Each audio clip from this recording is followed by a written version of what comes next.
j'espère que vous allez bien. Aujourd'hui, je vous propose 4 techniques qui sont à la base du travail en rond au crochet. Pour travailler en rond au crochet, sans support ou avec support, il vous faut une base centrale. Dans cette vidéo, je vais employer donc les techniques suivantes. Le nœud coulant, la maille en l'air ainsi que la maille coulée. Vous pouvez retrouver dans la description de cette vidéo le lien de chaque technique ou directement sur mon site internet www.lecrochetdeplume.com dans l'onglet Apprendre le crochet. Aujourd'hui, je vais vous montrer comment réaliser un cercle magique, un anneau de départ, une maille en l'air de départ, ainsi que le départ sur un support, tout ça pour travailler en rond. La première technique que je vous propose est celle du cercle magique. Il existe de nombreuses façons de réaliser un cercle magique. Dans cette vidéo, je vais vous montrer celle que j'emploie. Je vous propose différentes méthodes dans la vidéo Comment faire un cercle magique que vous pouvez retrouver dans la description de cette vidéo. Donc là, je vais vous montrer la technique que moi j'emploie. Donc au niveau de la queue de fil, je la dirige sur la gauche comme ceci. Pour réaliser un cercle magique, personnellement, donc, je viens disposer la queue de fil comme ceci vers la gauche. Avec ma main droite, je viens faire le tour de 2 doigts de ma main gauche. Je passe le crochet de l'avant vers l'arrière dans la boucle créée et je récupère le fil rattaché à ma pelote. Vous voyez, dans cette configuration-là, je viens de réaliser un cercle magique ou un nœud magique. Je vous montre rapidement une deuxième technique. Donc, vous pouvez réaliser ça à plat. En fait, on vient juste croiser nos 2 fils. Le fil, vous voyez, la queue de la pelote se trouve toujours en dessous du fil rattaché à la pelote. Et dans cette configuration-là, hop, vous voyez, peut-être que c'est plus parlant comme ça. On vient glisser 2 doigts comme ceci et récupérer le fil. Et on vient également donc de réaliser hop, un cercle magique. Vous voyez, en fait, il y a plein de façons de faire. Trouvez simplement celle qui vous facilite le plus le travail. Finalement, un cercle magique, c'est faire un nœud coulant sans venir resserrer le fil comme ceci. On fait un nœud coulant sans le serrer. Voilà, moi, c'est comme ça que je l'expliquerai le plus simplement avec mes mots. Donc, une fois que l'on a réalisé cette étape-là, on vient bloquer notre cercle magique à l'aide d'une maille en l'air. Là, il est bloqué. Maintenant, on va pouvoir travailler à l'intérieur, au centre, en travaillant toujours sur les 2 fils. Vous voyez, il faut travailler à la fois au niveau du cercle et également avec le fil, comme ceci, la queue de la pelote. Donc là, moi, j'ai fait une maille en l'air pour bloquer et après, je peux repartir en maille serrée. Cependant, si je voudrais faire des demi-brides, j'ajouterai une maille en l'air supplémentaire. Si je veux faire des brides, j'ajoute une maille en l'air supplémentaire et je me retrouve avec 1, 2 et 3 mailles en l'air. Pour ma part, je vais rester à une maille en l'air et on peut venir dans cette configuration-là, donc travailler comme on le souhaite. Pour ma part, je viens réaliser des mailles serrées. On peut en faire autant que nécessaire en fonction du patron que l'on suit ou du modèle que nous sommes en train de créer.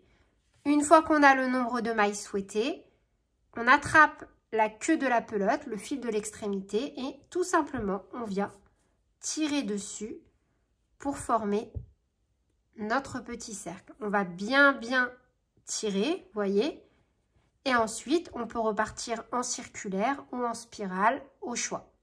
Si on repart en circulaire, on va venir piquer dans la première maille serrée que l'on a réalisée et faire une maille coulée, une maille en l'air pour lever et on repart au niveau du rang numéro 2. Si on souhaite travailler en spirale, on vient directement piquer dans la première maille serrée du rang précédent et faire la première maille du rang suivant. Et on poursuit ainsi de suite. Pour la deuxième technique que je vous propose, il s'agit de l'anneau de départ. Cette technique consiste à réaliser une chaînette que l'on ferme par une maille coulée. Si vous suivez les explications d'un modèle, le nombre de mailles en l'air y sera indiqué. Dans l'exemple que je vous propose, on va donc réaliser une chaînette. Donc je viens de faire un nœud coulant et on va réaliser 5 mailles en l'air, par exemple. 1, 2, 3, 4 et 5. On va venir piquer dans la première maille en l'air que l'on a réalisée, comme ceci. Et on va y faire une maille coulée. On vient de réaliser donc un petit cercle. Sur cette technique, deux options s'offrent à nous. Soit on va venir travailler directement au centre de notre petit anneau, soit on va venir travailler dans chaque maille en l'air que l'on a réalisée. Donc ici, on en a fait 5. On viendrait donc travailler dans 1, 2, 3, 4, 5 mailles.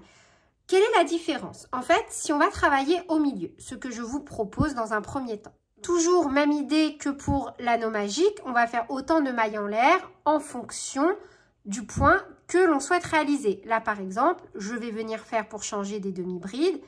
On fait donc une maille en l'air, 2 mailles en l'air pour lever le rang. Un jeté et au centre, on peut venir donc maintenant travailler autant de demi-brides que l'on souhaite.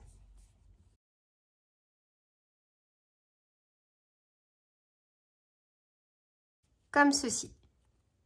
Ça, c'est une première option qui va nous laisser donc un espace assez conséquent au milieu, mais on y reviendra juste après. Deuxième façon de travailler.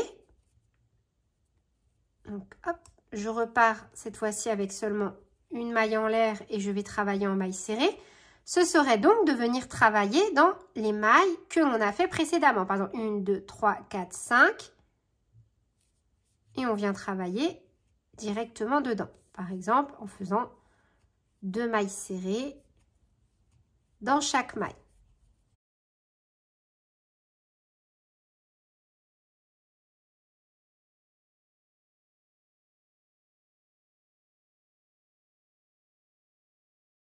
Comme ceci. Vous voyez, on a un petit espace. Cette deuxième variante que je vous ai montrée à l'écran est idéale pour la confection de vêtements. Par exemple, lorsque l'on va commencer un vêtement en top-down, on va commencer par le haut de l'ouvrage et descendre au fur et à mesure. À ce compte-là, on va venir donc réaliser une maille chaînette et on viendra travailler dans chaque maille en l'air que l'on a réalisée. 1, 2, 3, 4, 5, etc.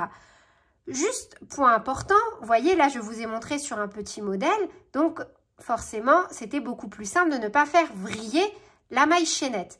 Cependant, plus votre maille chaînette sera longue et plus vous devrez faire attention à ce qu'elle ne se torde pas. Vous voyez, elle devra rester droite comme ceci et surtout pas vriller comme ceci lorsque vous allez fermer. Sinon, au rang suivant, vous risquez d'avoir un souci. Donc, pour éviter que votre maille chaînette vrille, si vous devez en faire une longue, voilà une petite astuce que je vous propose. Donc, on va commencer par réaliser 1, 2, 3, 4 mailles en l'air et on va venir comme ceci, donc tirer un peu sur la boucle, venir glisser directement le crochet au niveau de la première maille, reprendre la boucle et poursuivre le nombre de mailles en l'air que l'on souhaite. Je ne sais pas, on peut en faire autant que nécessaire en fonction du modèle. Et lorsque l'on va devoir venir fermer, on pourra directement venir glisser notre maille comme ceci. Et ainsi, en ayant fonctionné comme ça, vous voyez, notre maille chaînette n'a pas vrillé. Donc là, je repars sur la même technique en travaillant au centre. 1, 2,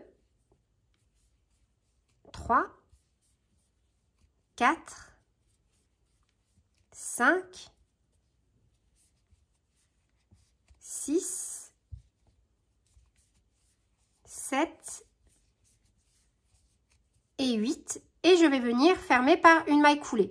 Idem, si vous ne savez pas où venir piquer, deux astuces. La première est de venir tout simplement utiliser des petits marqueurs. Lorsque l'on réalise la première maille, on peut venir directement la marquer pour être sûr de ne pas se tromper et savoir directement où venir piquer. Sinon, vous pouvez très bien compter en arrière. Lorsqu'on a peu de mailles, c'est possible. Là, par exemple, 1, 2, 3, 4, 5, 6, 7 et 8. Et venir piquer comme ceci pour réaliser donc notre maille coulée. Donc, l'inconvénient de cette technique, c'est l'espace que l'on peut retrouver au centre de notre ouvrage. Donc, en fonction de ce que l'on souhaite réaliser, ce n'est pas forcément un inconvénient, car encore une fois, on peut également utiliser cette technique pour réaliser des vêtements, mais à ce compte-là, on aura en général une maille chaînette beaucoup plus conséquente. Et on va utiliser donc la deuxième variante que je vous ai proposée, à savoir travailler directement dans les mailles et non pas au centre du petit anneau. Troisième technique que je vous propose, c'est la maille de départ. Cette technique consiste à réaliser une maille en l'air et à venir travailler le premier tour de notre ouvrage dans cette dernière. Donc, le nombre de mailles en l'air de départ va dépendre de la technique employée. Donc, on commence par réaliser un nœud coulant et on vient faire donc une maille en l'air. On peut la marquer donc, avec un petit marqueur si on le souhaite pour être sûr de ne pas se tromper. Donc, par exemple, si je souhaite travailler en maille serrée, je vais simplement faire une maille en l'air. Si je souhaite travailler en demi-bride, en revanche, je vais en faire 2. Si je veux travailler en bride, je vais en faire 3. Et ainsi de suite. C'est pour lever le rang. Et donc, une fois qu'on a fait notre maille en l'air de départ que l'on a marqué, j'ajoute une maille en l'air supplémentaire pour lever le rang. Je vais venir travailler à l'intérieur de cette première maille en maille serrée. Une, et vous voyez, toujours au même endroit. 2, 3, 4, 5 et 6. Et idem, donc après, on poursuit nos rangs comme on le souhaite, en spirale ou en circulaire. Cette technique est également aussi sympa à utiliser, mais voilà, moi je vous avoue que ma préférée pour démarrer un ouvrage en rond, pour éviter d'avoir un petit trou, va rester tout de même le cercle magique, même si celle-ci peut avoir ses limites en fonction du type que l'on utilise.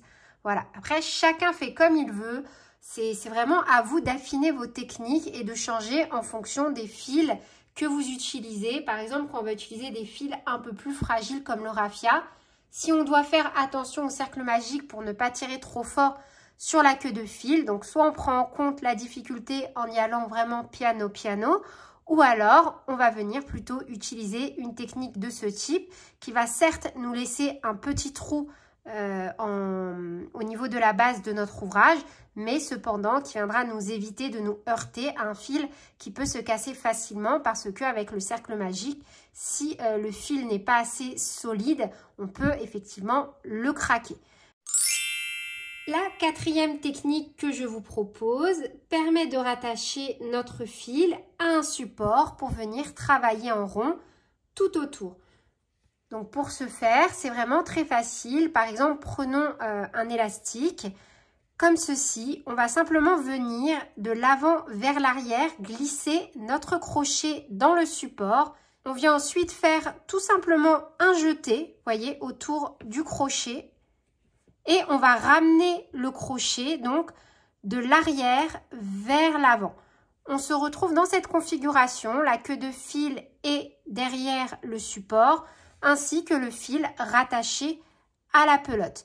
On vient bloquer avec une maille en l'air et cette fois-ci, je vous recommande de venir faire directement un petit nœud de sécurité.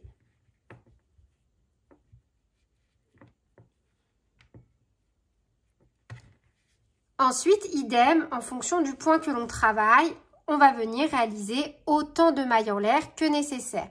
Là, par exemple, comme je vais continuer à travailler en maille serrée, J'ai déjà fait une maille en l'air. Je vais donc simplement poursuivre. Et cette fois-ci, vous voyez, pour travailler donc mes mailles serrées, je viendrai à chaque fois d'abord glisser mon crochet sous mon support avant de faire mon jeté et terminer donc mes mailles serrées normalement. Vous voyez? Et idem, dans le cas d'un travail comme ceci, je vous recommande fortement de venir à chaque fois marquer la première maille. C'est super important, je trouve, dans le travail en rond, afin d'être sûr de repérer la première maille de chaque nouveau rang. Vous voyez? Et après, donc, on peut venir travailler tout autour de notre support en rond. Voilà pour cette leçon. 4 techniques pour débuter un ouvrage en rond au crochet. Dites-moi en commentaire si vous connaissiez ces techniques et laquelle vous préférez. Sur ce, je vous fais plein de bisous. Je vous souhaite une très belle journée. Prenez bien soin de vous et à très bientôt pour de nouveaux tutoriels. Salut!